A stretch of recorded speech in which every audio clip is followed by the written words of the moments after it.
आप सभी साथियों का इस YouTube चैनल पर मैं आप सभी का इस्तकबाल और खैर मकदम करता हूँ। YouTube के इस चैनल पर NCERT बुक के हवाले से उर्दू के मवाद को तैयार किया जा रहा है। ये चैनल उर्दू वाले भैया के नाम से है।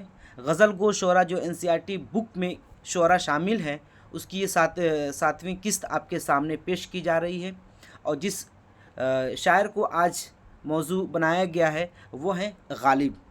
और इस सिलसिलेवार इसलिए भी बनाया जा रहा है ताकि आपको तारीख़ पैदाइश के एतबार से ये किस्त बनाई जा रही है कि NCERT बुक में जो भी शुअरा शामिल हैं, जो तारीख़ पैदाइश के एतबार से सबसे बड़े हैं, फिर उनके बाद छोटे, फिर छोटे, फिर छोटे, इस तरह ये किस्त तैयार की जा रही है गज़ल गो शुअरा। गज़ल गो शुअरा में आज गालिब के बारे में पढ़ेंगे, जो भी NCERT किताब में दी गई हैं इनके बारे में थोड़ा सा इनको जानने की कोशिश करेंगे। ये कंटेंट आपको किन किन एग्ज़ाम में काम आ सकता है। BPSC का जो पेपर होने वाला है तीसरा, और DSSB उसमें आपको काम आएगा। जो TGT उर्दू का पेपर होने वाला है उसमें काम आएगा आपको। फिर मानू का जो B.Ed का एंट्रेंस होगा उर्दू से, उसमें भी बहुत काम आएगा। देखिए आगे कह रहे हैं कि मिर्ज़ा असदुल्ला खां गालिब, क्या नाम था? मिर्ज़ा असदुल्ला खां गालिब। इनकी पैदाइश हुई है 1797 में। इनकी पैदाइश हुई है 1797 में।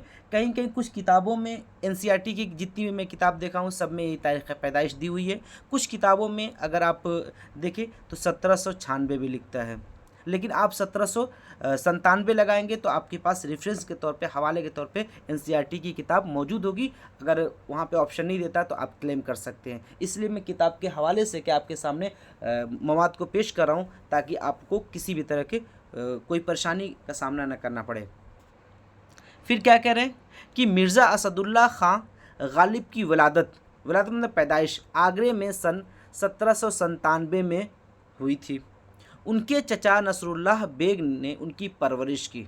जो उनके चचा थे मिर्ज़ा असदुल्ला खां गालिब के, उनके चचा ने उनकी परवरिश की, उनकी देखभाल की। फिर कह रहे हैं, फिर आगे अगला पॉइंट है, बाप और चचा की मौत की वजह से गालिब बचपन में ही तन्हा रह गए। वालिद साहब का भी इंतकाल हो गया, फिर जो चचा थे उनका भी इंतकाल हो गया, तो दोनों का साया सर से उठने की वजह से ये बचपन से ही तन्हा हो गए। इनकी दादी इनकी परवरिश की। फिर बाद में क्या, इनकी जो दादी थी तो इन्होंने इनकी परवरिश की। 13 साल की उम्र में, अगला पॉइंट है, 13 साल की उम्र में इनकी शादी होगी। सवाल अक्सर बनता है कि गालिब की शादी किस उम्र में हुई है, तो गालिब की शादी 13 साल की उम्र में हुई थी। ठीक है, ये बात याद रखिएगा, गालिब की शादी 13 साल की उम्र में हो गई थी। फिर कह रहे हैं आगे, अगला पॉइंट है, गालिब शादी के बाद गालिब दिल्ली आ गए और फिर यहीं रहे। हमेशा क्या है, गालिब फिर यहीं रहे। बीच में और भी जगहों का सफ़र किया, लेकिन इनका इंतकाल फिर यहीं हुआ।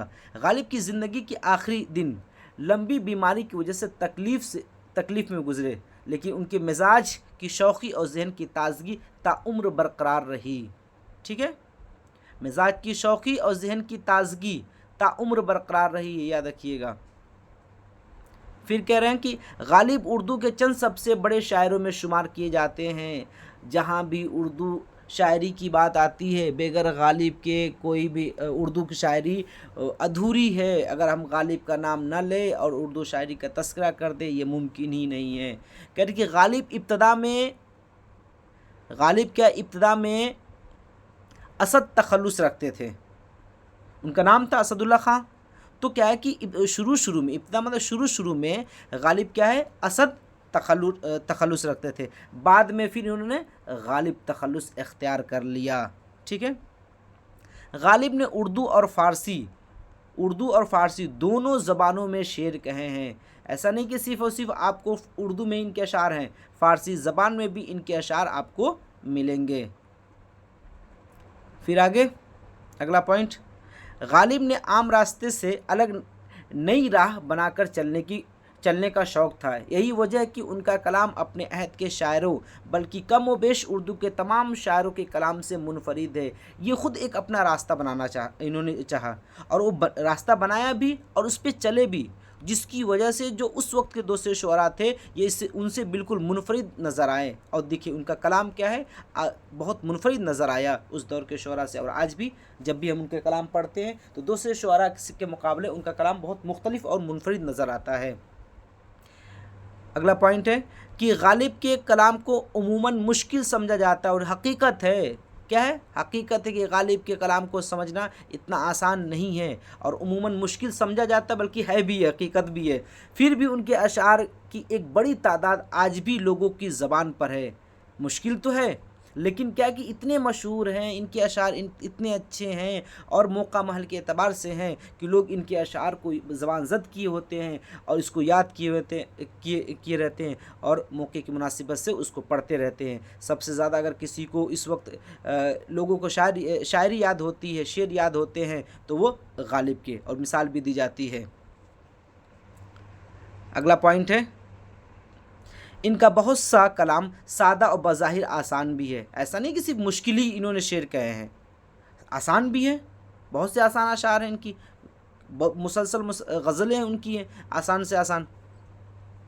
اگلا پوائنٹ ہے خیال کی بلندی, مضمون آفرینی اور شوخی غالب کے کلام کی نمایاں خصوصیات ہیں. تو اگر آپ سے سوال کیا جائے کہ غالب کی نمایاں خصوصیات کیا ہے تو کیا ہے, خیال کی بلندی, مضمون آفرینی اور شوخی غالب کے کلام کی نمایاں خصوصیات ہے. غالب کے اردو اشعار کا مجموعہ دیوان غالب کے نام سے شائع ہوا ہے. کیا ہے, غالب کے جو اردو اشعار کا مجموعہ ہے صرف ایک دیوان اردو میں دیوان غالب کے نام سے شائع ہوا ہے. کہہ رہے ہیں پھر آگے, اگلا پوائنٹ ہے دیوان غالب میں بمشکل 2000 اشعار ہیں. یہ کتاب کی لکھی ہوئی اردو اس کی ہے, لیکن جب آپ دوسری کتابوں پڑھیں گے تو اس میں تعداد جو اردو اشعار کے غالب کی دیوان غالب میں ہے وہ 1802 طے کی جاتی ہے کہ 1802 اشعار کیا ہے دیوان غالب میں غالب کے شامل ہیں. تو آپ اس کو بھی یاد رکھیے 1802 بھی. اور انہوں نے ایک موٹی موٹی بات کہہ دی ہے کہ بمشکل کیا ہے 2000 اشعار کیا ہے. اگر یہ اسٹیٹمنٹ بھی آ جائے کہ دیوان غالب میں مشکل کتنے ہزار ہے, 2000, 3000, 4000 یا 5000, تو آپ 2000 اشعار پہ لگائیں گے. اور اگر تعداد پوچھ دے, ٹھیک ہے, تو آپ 1802 لگائیں گے. یہ 1802 کیا ہے NCERT کی بک میں نہیں دیا ہے لیکن دوسری کتابوں میں ملتا ہے. پھر دیکھیے اگلا, غالب کے اردو خطوط کے 2 مجموعے ہیں, عود ہندی اور اردو معلی, جو بہت معروف و مشہور ہے. ٹھیک ہے, غالب کے خطوط کے مجموعے عود ہندی اور اردو معلی ہیں. اگلا پوائنٹ ہے غالب کے خطوط میں اردو نثر کی ادبی شان, اپنے زمانے کے حالات, ادبی مباحث پر گفتگو, غرض بہت کچھ ملتا ہے. جو ان کے خطوط ہے غالب کے, اگر آپ اس کا مطالعہ کریں گے, اس کو پڑھیں گے تو اس وقت کی جو اردو نثر کی ادبی شان بہت ہی نمایاں ہے. اور جو اس وقت کے حالات تھے, جس وقت غالب زندہ تھے, اس وقت کے دلی اور پورے ہندوستان کی جو حالات تھے, اس کے حالات کا بھی آپ کو عکس نظر آئے گا. اور ادبی مباحث بھی کہ اس وقت ادب کا کیا ماحول تھا. ٹھیک ہے, اس کے باعث غالب ہمارے سب سے بڑے شاعر کے ساتھ ساتھ سب سے بڑے نثر نگار میں بھی شمار ہوتے ہیں. کہ صرف یہ نہیں کہ ہم کہ غالب کو شاعری کی بنیاد پر ہی ان کو جج کریں, صرف غالب کو شاعری کی تک ہی محدود کر دیں, بلکہ غالب نے اردو نثر پر بھی کام کیا. جو ان کے خطوط ہیں وہ بہت ہی زیادہ قابل قبول ہے اور بہت مشہور بھی ہیں, کہ جو ان کے خطوط پڑھ کے جو تازگی آتی ہے ذہن میں, جو انداز بیان اپنایا گیا ہے, جو بات کرنے کا طریقہ خطوط کے ذریعے اپنایا گیا تھا, غالب کی نثر سے پڑھنے کے بعد ہمیں بہت کچھ سیکھنے کو ملتا ہے. تو اردو نثر کے فروغ میں بھی, اردو نثر کو ترقی دینے میں بھی غالب کا بہت بڑا تعاون ہے, اور خاص کر کے ان کے خطوط کا. تو شاعری کے ساتھ ساتھ ان کے خطوط کے 2 مجموعے ہیں, عود ہندی اور اردو معلی. اب دیکھیے, یہ جو آپ کے پاس جو NCERT کتاب ہے وہ اس کے حوالے نوائے اردو جو 9ویں جماعت میں پڑھائی جاتی ہے, صفحہ نمبر 120 پہ اس کا تذکرہ ہے. جان پہچان 10ویں جماعت میں جو پڑھائی جاتی ہے, صفحہ نمبر 58 پہ اس کا تذکرہ ہے. گلستان ادب جو 11ویں جماعت کی کتاب ہے, اس پہ 144 پر ان کا تذکرہ دیا گیا ہے.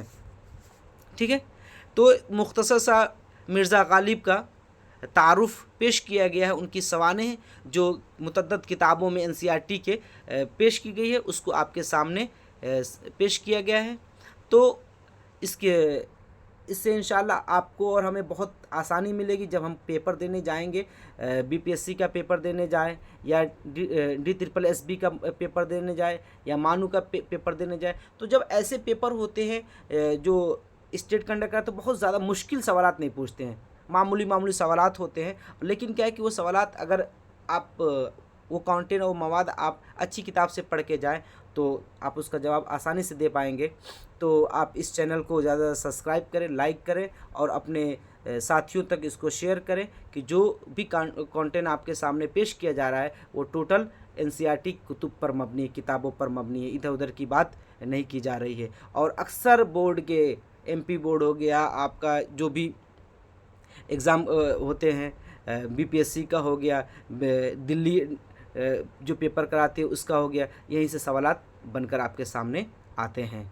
तो इस चैनल को ज़्यादा से ज़्यादा उर्दू वाले भैया के चैनल को सब्सक्राइब करें और अपने साथी उसको शेयर करें और लाइक करें। फिर अगले वीडियो में नए गज़ल गो शुअरा के उन्वान पर आपसे बात होगी। तब तक के लिए अल्लाह हाफिज़।